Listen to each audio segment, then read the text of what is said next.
አርዕስተ ዜና። በተወካዮች ምክር ቤት የመንግስት የልማት ድርጅቶች ቋሚ ኮሚቴ የኢትዮጵያ ልማት ባንክን የ2018 በጀት ዓመት የ9 ወራት ዕቅድ አፈጻጸም በገመገመበት ወቅት ባንኩ ለሀገር ኢኮኖሚ አስተዋጽኦ ለሚያበረክቱ ፕሮጀክቶች የሚሰጠውን የብድር አቅርቦት አገልግሎት አጠናክሮ ሊያስቀጥል እንደሚገባ አመላከተ። ዝርዝር አለ።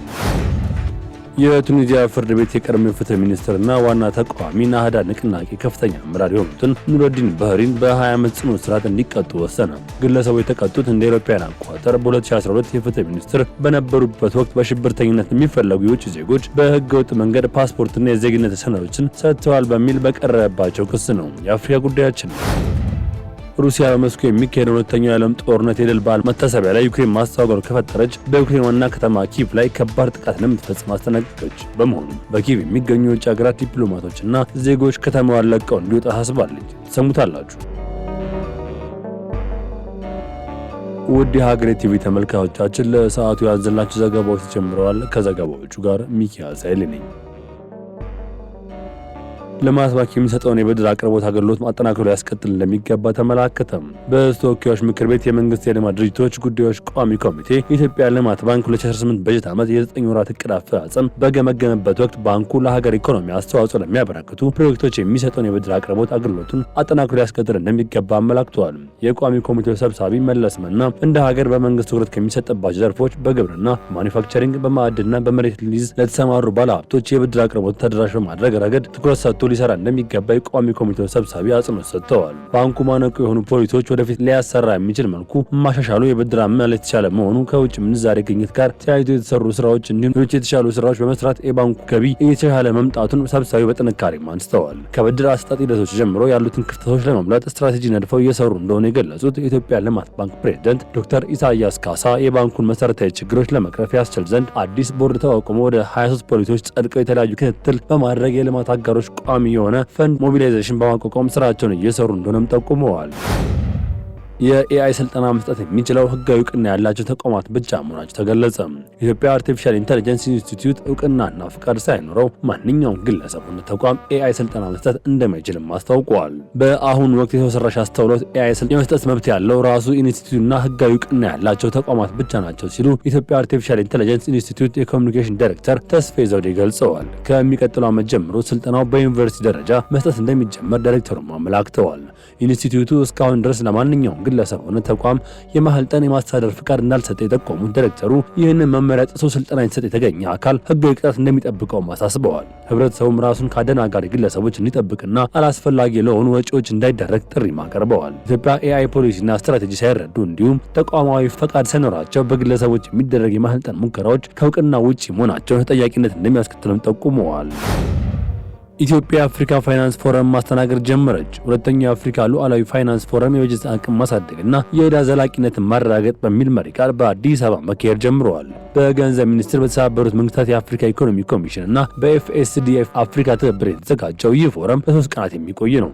በመክፈቻው ላይ ንግግር ያደረጉት የገንዘብ ሚኒስትር ዴኤታ ሳምሪታ ሰዋሰው አፍሪካ በተከታታይ በዓለም አቀፍ ቀውሶች ሳቢያ ለከፍተኛ የበጀት ተጋላጭነት መዳረጓንም ገልጸዋል። የአህጉሪቱ የውጭ ምንዛሬ ክምችት ከዕዳ ጋር ያለው ምርታም እንደ አውሮፓውያን አቆጣጠር በ2010 ከነበረበት 44 በመቶ በ2004 ወደ 28 በመቶ ዝቅ ማለቱ ለልማት ትልቅ እንቅፋት ሆኗልም ሲሉ ተናግረዋል። በአሁኑ ወቅት 8 የአፍሪካ ሀገራት በዕዳ ቀውስ ሲሆኑ 14ቱ ደግሞ ለከፍተኛ ስጋት ተጋልጠዋል። ኢትዮጵያ የገበያ መር የውጭ ምንዛሬ ስራ ጨምሮ ሰፋ ያሉ የማክሮ ኢኮኖሚ ማሻሻያዎች እያከናወነች መሆኑን የገለጹት ሚኒስትር ዴኤታዋ ፍትሃዊ የብድር ወጪ፣ የሀገሪቱ የፋይናንስ ገበያ ማጠናከር እና ግልጸኝነት ለዕዳ ዘላቂነት ወሳኝ መሆናቸውን አሳስበዋል። ፎረሙ በአረንጓዴ ቦንድ እና በሌሎች የፈጠራ ፋይናንሶች አማራጭ ላይ ተግባራዊ መፍትሄዎችን ያመነጫልም ተብሎ ይጠበቃል።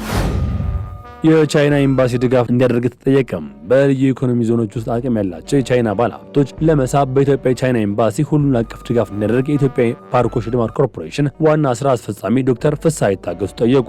በቂሊንጦ ልዩ ኢኮኖሚ ዞን ሆፕ ሜዲካል ኮንሱመርስ ማኒፋክቸሪንግ ኃላፊነት የተወሰነ የግል ማህበር ከፍተኛ የሕክምና ቁሳቁስ ከሚያመርት የቻይና ኩባንያ ጋር የውል ስምምነት ተፈራርመዋል። የቻይናዊ ባለሀብቶች በፋርማሲዩቲካል ኢንቨስትመንት ዘርፍ እንዲሰማሩ ለማድረግ ኤምባሲው የሚያደርገውን ድጋፍ እንዲያጠናክርም ጠይቀዋል። በኢትዮጵያ የቻይና የቻይና አምባሳደር ሚስተር ቺን ሃይ በበኩላቸው የቻይና መንግስትን በኢትዮጵያ የሚካሄደውን ኢንቨስትመንት እንቅስቃሴዎች መደገፉ እንደሚቀጥልም ገልጸዋል። ኤምባሲው ከቻይና ባለሀብቶች ጋር ያለው ስትራቴጂካዊ አጋርነት ይበልጥ ለማጠናከር ተጨማሪ ኢንቨስትመንቶችን ለመሳብ እንደሚሰሩም የኢትዮጵያ ሕክምና ዘርፍ ለማዘመን በኢንዱስትሪ ለማሳደግ የቻይና ባለሀብቶች ገብተው እንዲሰሩም የማስተዋወቅ የማግባባትን ድጋፍ ክትትል ስራዎችን እንደሚሰሩም ገልጸዋል።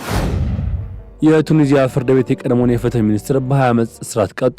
የቱኒዚያ ፍርድ ቤት የቀድሞ ፍትህ ሚኒስትርና ዋናውን ተቃዋሚ ናህዳ ንቅናቄ ከፍተኛ መሪ የሆኑትን ኑረዲን በህሪንም በ20 ዓመት ጽኑ እስራት እንዲቀጡ ወሰነ።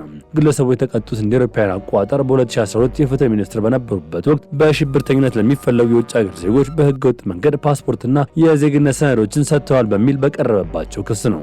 ኑረዲን በህሪና የህግ ቡድናቸው የቀረበባቸው ክስ ሙሉ በሙሉ ውድቅ ያደረጉ ሲሆን ውሳኔው ፖለቲካዊ መነሻ ያለውና ተቃዋሚዎችን ለማስቀጣት ያለመ ነው ሲሉ ተችተዋል። ቡሃሪ ቀደም ሲል በመንግስት ደህንነት ላይ ሴራ መጎንጎን ወንጀል ተከሰው የ43 ዓመት እስራት ተፈርዶባቸው የነበረ ሲሆን በእርሳቸው የተላለፈው ሌላ ተደራራቢ ቅጣትም ሆኗል። ይህ ፍርድ ቤት ውሳኔ የመጣው ፕሬዝዳንቱ ካይሳ ሳይዲ እንደ አውሮፓውያን አቆጣጠር በ2021 ፓርላማው ከበተኑና ስልጣናቸውን ካሰፉ በኋላ በሀገሪቱ ተቃዋሚዎች ላይ የሚደረገውን አፈና የተባባሰ መጥቷል በሚል ዓለም አቀፍ ትችት እየቀረበ ባለበትም ወቅት ነው።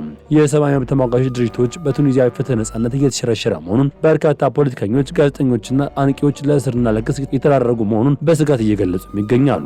አንድ ወቅት የአረብ አብዮት ብቸኛ ዲሞክራሲ ስኬት ተደርጋ ትታይ የነበረች ቱኒዚያ በአሁኑ ወቅት የዜጎች መብትና የህግ በላይነት አደጋ ላይ ወድቋል የሚል ስጋት እየተሰነዘረባት ነው ሲል አፍሪካ ኒውስ ዘግቧል።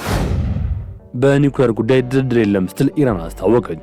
በአሜሪካና በኢራን መካከል ያለው ጦርነት ሊቋጭ የሚችልበት ድል መቃረሙን ፕሬዝዳንት ዶናልድ ትራምፕ አስታወቁ።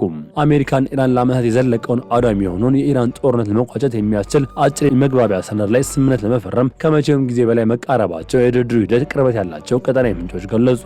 ምንም እንኳን የዲፕሎማሲ ሂደት ተስፋ ሰጪ ቢመስልም በትራምፕ አስተዳደር ውስጥ ያሉ ባለስልጣናት ግን ድርድሩ ከዚህ ቀደም በመጨረሻ ደቂቃ የመክሸፍ ታሪክ ስላለው አሁንም ጥንቃቄና ጥርጣሬ የታከለበት አቋም ይዘዋል። ዋይት ሀውስ ማክሰኞ ዕለት በፓኪስታን አሸማጊዎች በኩል ኢራናውያን ወደ ስምምነት ለማምጣት ፍላጎት ያሳዩ መሆናቸውን ለአንዳንድ ነጥቦች እጅ የሰጡ መሆናቸውን የሚጠቁም አዎንታዊ ምላሽ አግኝተዋል። ምንም እንኳን አንዳንድ አሜሪካ ባለስልጣናት በፓኪስታን አሸማጊዎች ብሩህ ተስፋ ላይ ጥርጣሬ ቢኖራቸውም ባለፉት ጥቂት ቀናት ውስጥ ግን አዲስ የዲፕሎማሲያዊ ግፊት መፈጠሩን ምንጮች አረጋግጠዋል። ፕሬዝዳንት ዶናልድ ትራምፕ በኢራን መንግስት ውስጥ ያሉ ለዘብተኛ ወገኖች ወደ ድርድር ጠረጴዛው እንዲመለሱ ለማድረግ ሲሉ በሰላም ድርድር ውስጥ ያሉ ውስብስብ ጉዳዮች ቀለል አድርገው እያቀረቧቸውም ይገኛሉ።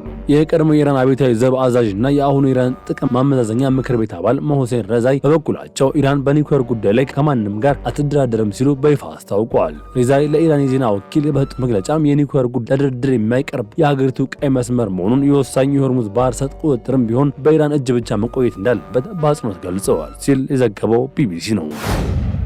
ሩሲያ በኪቭ ላይ እርምጃ እንደምትወስድ አስጠነቀቀች። ሩሲያ በሞስኮ የሚካሄደው ሁለተኛው ዓለም ጦርነት የድል በዓል መታሰቢያ ላይ ዩክሬንን ማስተጓጎል ከፈጠረች በዩክሬን ዋና ከተማ ኪቭ ላይ ከባድ ጥቃት እንደምትፈጽም አስጠነቀቀች። በመሆኑም በኪቭ የሚገኙ ውጭ ሀገራት ዲፕሎማቶችና ዜጎች ከተማዋን ለቀው እንዲወጡ አሳስባለች። ለውጭ ዲፕሎማቲክ ሚስዮኖችና ለዓለም አቀፍ ተቋማት በተላከው ማስታወሻ ላይ ሩሲያ የበዓሉን አከባበር ከተስተጓጎለ ውሳኔ ሰጪ ማዕከላትን ጨምሮ በኪቭ ላይ የአጸፋ ጥቃት እንደምትሰነዝር አስታውቃለች። ለዚህ ሲባል የዲፕሎማቲክና ሌሎች ሚስዮኖች ሰራተኞች እንዲሁም ዜጎች በወቅቱ ከከተማ እንዲወጡ አጥብቃም ጠይቃለች። ሩሲያ በየዓመቱ ግንቦት 9 ቀን በቀይ አደባባይ የሚካሄደው ግዙፍ ወታደራዊ ትርኢት የምታከብር ሲሆን ከበዓሉ ጋር ተያይዞ ከግንቦት 8 እስከ 9 የሚቆይ አንድ ወገን ተኩስ አቁም አውጇል። በተጨማሪም በሀገራቱ መካከል የተደረገ ተኩስ ልውውጥ በሩሲያ ብሪያንስክ የድንበር ከተማ በተፈጸመ ጥቃት 13 ሰዎች ሲቆስሉ በዩክሬኗ ዴምፕሮ ከተማ ደግሞ በሩሲያ ጥቃት አንድ ሰው መቁሰሉን የክልሉ አስተዳደር ኃላፊ አሌክሳንደር ጓንጃ ገልጸዋል። የሞስኮ ከንቲባ ሰርጌይ ሶቢያኒን በበኩላቸው ወደ ሞስኮ ሲበሩ የነበሩ ቢያንስ 5 ዩክሬን ሰራሽ ድሮኖች መውደቃቸውን በዛሬው ዕለት አስታውቀዋል። ዩክሬን ለሩሲያ ማስጠንቀቂያ እስካሁን የሰጠችው ምላሽም የለም። ነገር ግን